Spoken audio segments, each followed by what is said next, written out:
Hello and welcome back to The Broken Doll. Yes, that's my new name of my channel. I thought since I'm coming back I need a new start, a new name, and it is exactly what I am doing, is fixing up broken dolls. And so that's the name of my channel. We'll be settling with that now and on we move. So I hope you like that new name. So if you're looking for Tammy's Dolls, you're here. You're at the right place. Just I changed the name to The Broken Doll. Anyhow, yesterday, I got in an doll carriage, which can hold a doll, and it was in the shape of a Model T instead of your traditional carriage style wicker from that time period. This was a tin with wood, spoke wheels by the Lloyd Company Model T doll carriage. When I bought the carriage off of eBay from this gentleman, he said the doll comes with it. It belonged to the lady who owned the Model T carriage as well. The doll was hers as well.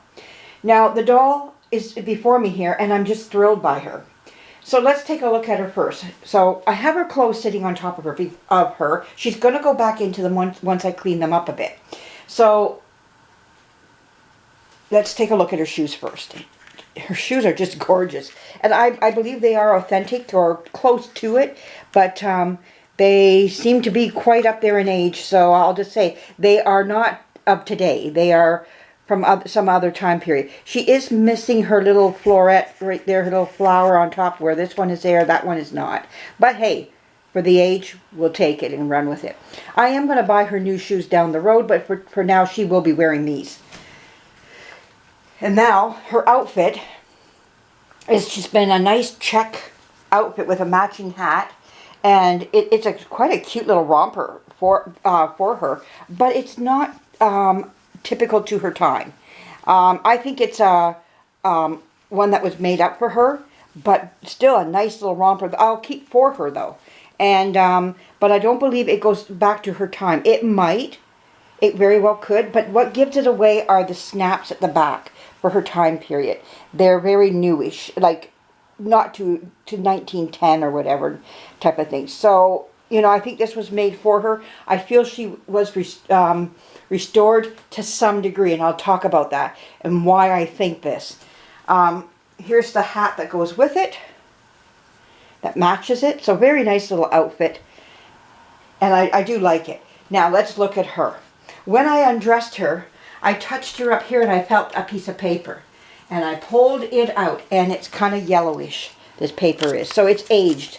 And this is what it says. Your doll has the number 192 on the back of the head. No other markings. It is a Kessner doll, 20 inches tall. She should have her wig replaced for a human hair wig. Currently it's saran and is not really suitable. So this is why I think she went in not to be restored, but to be rewigged. And this little paper was slid in. Now, I don't see where she's had any touch-ups at all. Like, I can't guarantee it. I'm not an expert on these types of dolls. But she looks very authentic to her time. I think she was just wigged. And I'm just going to have to go with that because that's all I know. Anything else, we're just assuming. So, that she was touched. I don't see. She's got wear on her that would tell me that it didn't. If she was retouched up, we're looking in the 50s, maybe 40s, 50s, and she's got a lot of play on her. So I'm not going to say no more about it than that. But there's some interesting things still on this doll. Let's take a look at her face first. Now I know her wig is not typical to her. I noticed it right away. It looked just I don't get to see her eyebrows. You know, there's those beautiful eyebrows. You want to see some of that forehead. So yes, this is not the right wig for her because it's covering up the big part of her face. But for today, she's keeping it. You know, I am going to replace it. Now, will I replace it with a human hair wig? Well, that's another story because those things are expensive. But for a doll of this sort, maybe it's the way I should be going. Let me get this camera situated a little bit better because we're going to stand her up now.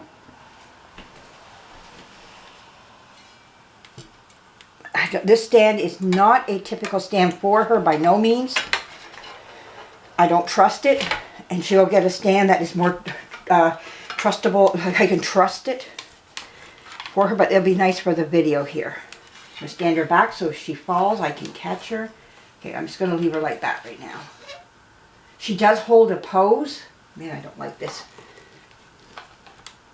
Okay, I guess that's the best we're going to get. Now I can adjust my camera to her.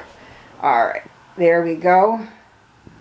I'll move myself back so you can see her for her full length. She is 20 inches. I measured her, but she's got her full-legged here. You're no cowboy. No.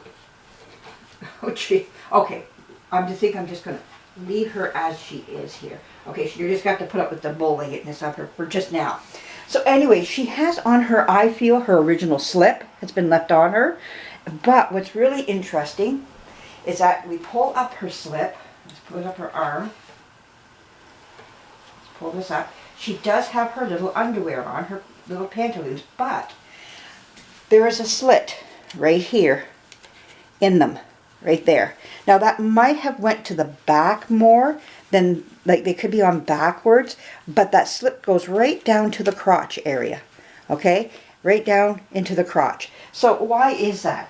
Well, back in their day, now some of you women probably know why, but for those that don't, back in their day, okay, I'm going to lay her down because this scares me. It just does. I don't like to stand on her at all, and I don't like how tight it's going around her waist. But anyhow, maybe we can sit her up so we can talk about her sit in the sitting style. Oh yeah, that's maybe better. We won't be able to see her face a great deal. I don't want to pull too much on her. See if I can get her head to come up a bit. There we go.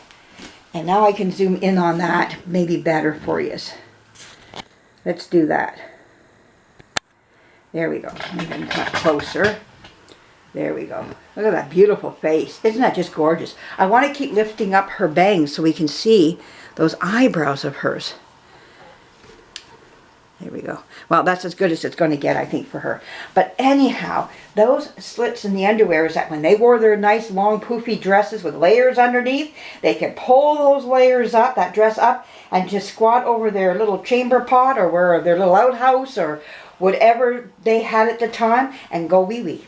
And it was made to work, and it did. And that's why you see those slits in the underwear that go right into the crotch area, so that all a woman had to do was pull up her dress and sit down and go to the washroom. And that's why it maybe should be more at the back, because if you had to do both jobs, I will leave it at that, then you had access. Right now it's covering up that part. So that's why I think her underwear might have been on backwards. Maybe not, maybe I'm wrong, but anyhow as it may be, it was more convenient that way than having to take your dress all off and put all that back on. That wasn't going to happen. So they had to come up with a way that was going to be befitting for the situation, and they did. And great thinking, you know, especially for the type of attire women wore at that time, and even little girls.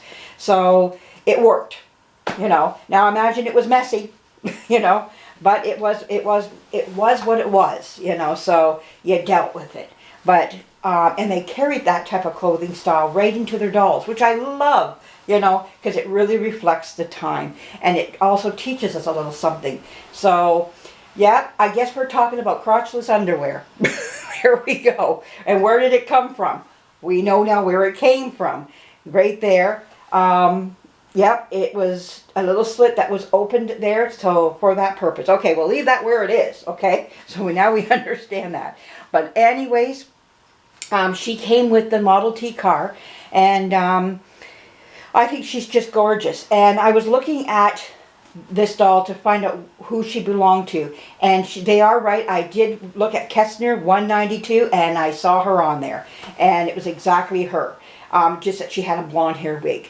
So, but she's beautiful. This doll is just gorgeous. There's no cracks in her, no nothing on her. She's beautiful. She was kept very nicely. Played with, yes, her body has been, but I won't be touching none of that up. I'm going to leave it as it is. I don't see the need for it. It works fine. She's strung very well. So she's going to just, you know, do as she needs to do. But I hope you enjoy her and that she, you know, she's a nice addition to my collection of dolls. And I'm starting to sway a little bit more into the bisque dolls. I'm going into that avenue just a bit here and there. But right now I've noticed that you can pick up bisque pretty cheap. You know, so from time to time. It just depends, I would think, on models and whatnot and the rarity of them. But this one came with the car. It was all included, so I'm not going to fight that, of course not. But is she going to get a better dress? Yes, she will be getting a dress more to her style and her time frame. But these underclothing will be staying on her. They'll get a freshening up, a nice little wash, and then put right back on her again. But anyways, yes, I hope you enjoyed this. There's more to come. I have a few other little things that I'd like to share with you. And that also have just entered my doll world. So we're going to talk about those coming up. So please join back to the Broken Doll. And there's going to be more fun. Thanks for joining me for today. And like I said, keep your eyes open. There will be another one. Another video. Bye-bye.